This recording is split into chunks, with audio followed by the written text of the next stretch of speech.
Hi guys, welcome back to Spotaria channel. So in this video, I'll show you how to block text message on iPhone 2022. You can block contacts already stored in your phone from contacting you or block unknown numbers not stored on your device. Here's how to block messages on your iPhone.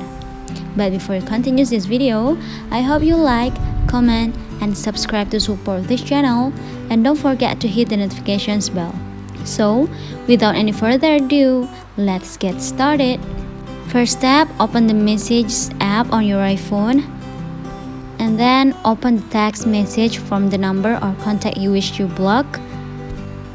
Tap the number or contact at the top of the message. Then click the small info button. On the details screen, tap Info again. After that, tap Block this caller.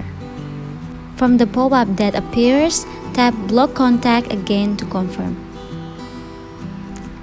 The owner of that number won't be able to text or call you again, though they won't be informed that they've been blocked.